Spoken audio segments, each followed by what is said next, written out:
Les débuts du conflit ont commencé en 1919 avec le traité de Versailles qui a imposé de lourdes sanctions à l'Allemagne, qui a maintenant le désir de revanche. Avec l'arrivée au pouvoir d'Adolf Hitler en 1933, l'Allemagne commence à se réarmer. En 1936, il a remilitarisé la Rhénanie, une région démilitarisée de l'Allemagne, en violation du traité de Versailles. En 1938, il a exigé l'Autriche, pays germanophone. Il a exigé les régions des Sudètes et de la Tchécoslovaquie. La France et le Royaume-Uni ont tenté de résister à l'expansionnisme allemand. Mais ils ont adopté une politique d'apaisement envers l'Allemagne, dans l'espoir de préserver la paix en Europe. Bien sûr, on connaît déjà l'histoire. En septembre 1938, les dirigeants européens ont signé les accords de Munich, qui ont permis à l'Allemagne d'annexer les Sudètes en échange de la promesse de Hitler de ne plus réclamer de territoire en Europe. Évidemment, il ne l'a pas respecté. Cependant, en mars 1939, l'Allemagne a envahi la Tchécoslovaquie, mettant fin à toute illusion d'une paix durable.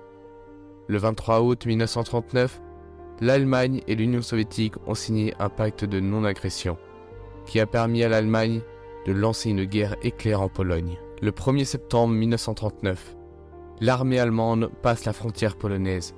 En entrant dans leur territoire, le Troisième Reich décide de déclencher un nouveau conflit en Europe. La France et le Royaume-Uni ont déclaré la guerre à l'Allemagne 2 jours plus tard. La guerre a rapidement pris de l'ampleur, avec l'Allemagne lançant des attaques contre la Norvège, les Pays-Bas, la Belgique et la France en 1940. Au début de la guerre, la France a adopté une stratégie défensive, en construisant une ligne de fortification le long de sa frontière avec l'Allemagne, la ligne Maginot. Cependant, cette stratégie s'est révélée inefficace. L'Allemagne a lancé une attaque surprise au travers des Ardennes, entourant la ligne Maginot et envahissant la France. Le 10 mai 1940, l'Allemagne a lancé son attaque contre la France, la Belgique, les Pays-Bas et le Luxembourg.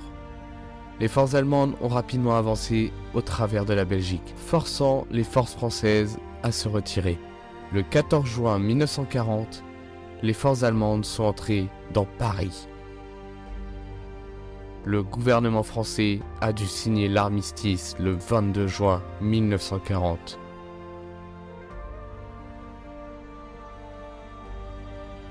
En juin 40, l'armée allemande envahit la France. Ça, on le connaît déjà. Elle a établi un régime de collaboration avec le gouvernement de Vichy, qui alors était dirigé par le maréchal Pétain.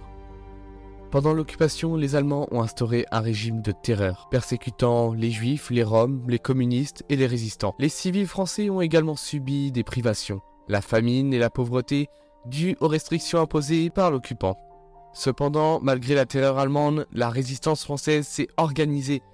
Les résistants ont créé des réseaux clandestins pour saboter l'effort de guerre allemand et aider les Alliés dans leurs combats.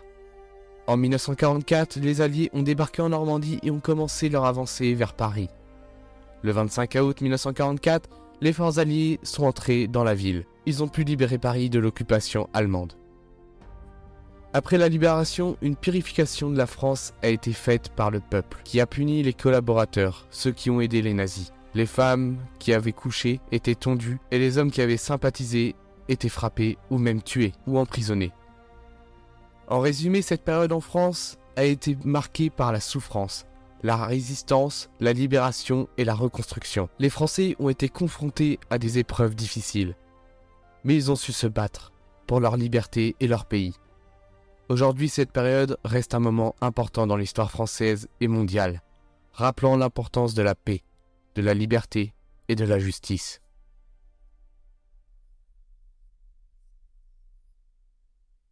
Le débarquement en Normandie, également connu sous le nom de l'opération Overlord, a été l'une des plus grandes opérations militaires de la Seconde Guerre mondiale. Elle a eu lieu le 6 juin 1944 lorsque les forces alliées ont débarqué sur les plages normandes. Le débarquement a commencé à l'aube du 6 juin 1944.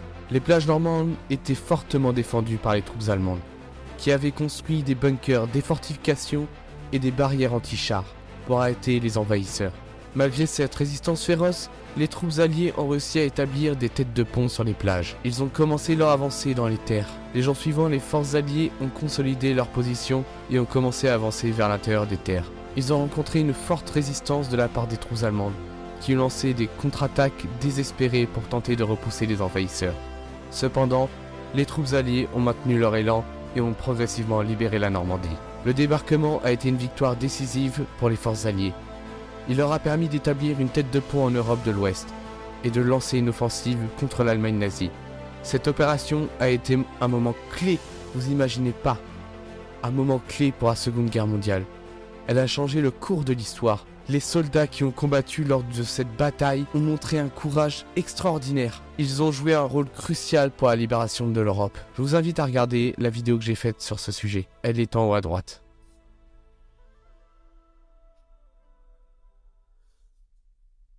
La fin de la guerre. La fin du conflit s'est conclue avec la mort d'Adolf Hitler, qui s'est alors suicidé le 30 avril 1944. Il s'est alors suicidé dans son bunker à Berlin, avec sa femme, ses enfants et son chien. Alors que les forces soviétiques étaient en train de prendre le contrôle de la ville, à ce moment-là, l'Allemagne était en grande partie sous occupation soviétique et les forces alliées occidentales, principalement les États-Unis, la Grande-Bretagne et la France. Les combats pour la prise de Berlin se sont intensifiés à mesure que les forces soviétiques se rapprochaient de la ville.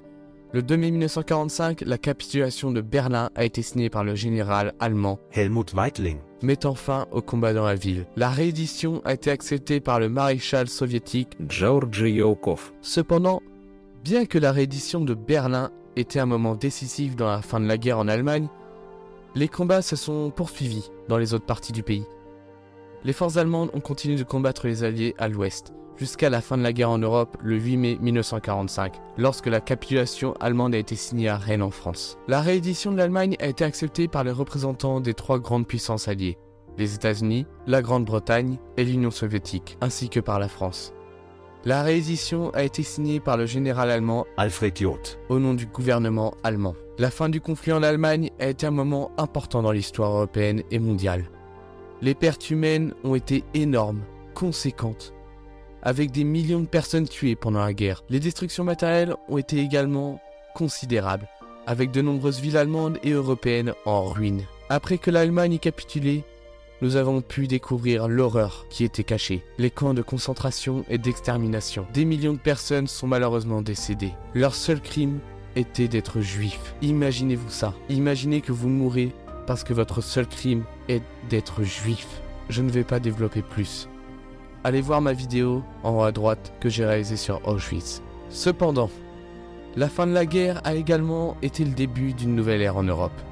La défaite de l'Allemagne nazie a mis fin à la guerre en Europe et a ouvert une voie de reconstruction et de réconciliation entre les nations européennes.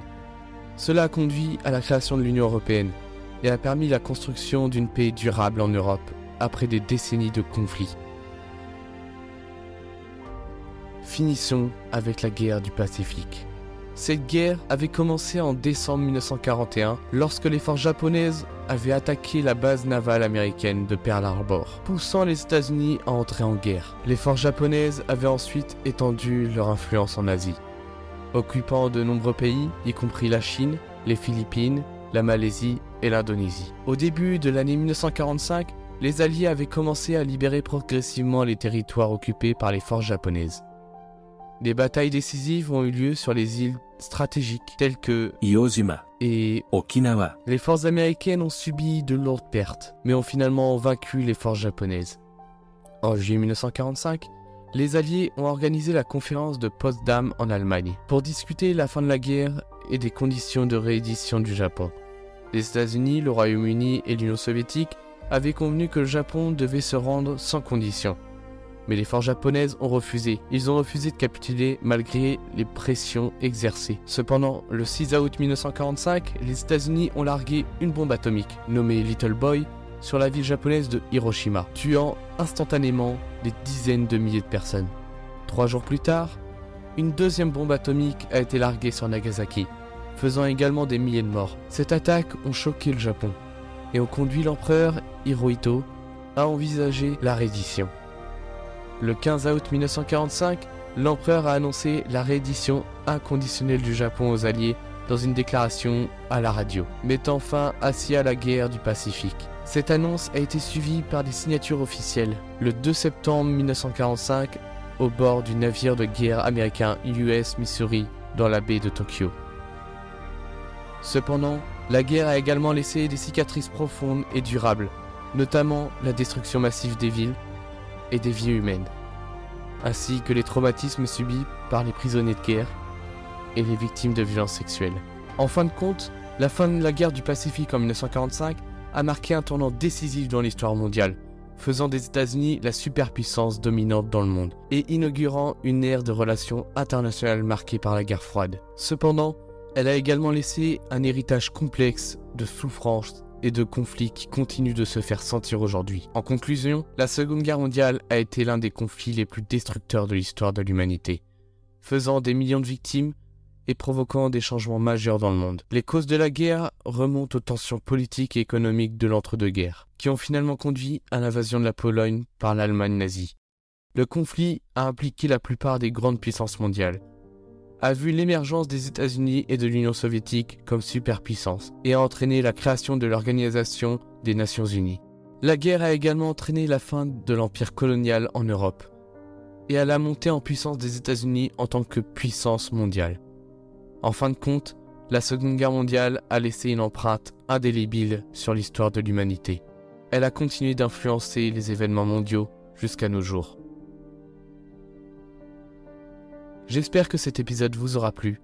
N'hésitez pas à liker, à commenter et à partager la vidéo. Et surtout, abonnez-vous. Je vais vous laisser avec des photos et des vidéos des conflits. J'aimerais merci à tous ces soldats d'avoir combattu pour la liberté. Tellement de vies perdues. C'était Monsieur Story pour ce nouvel épisode d'Historia.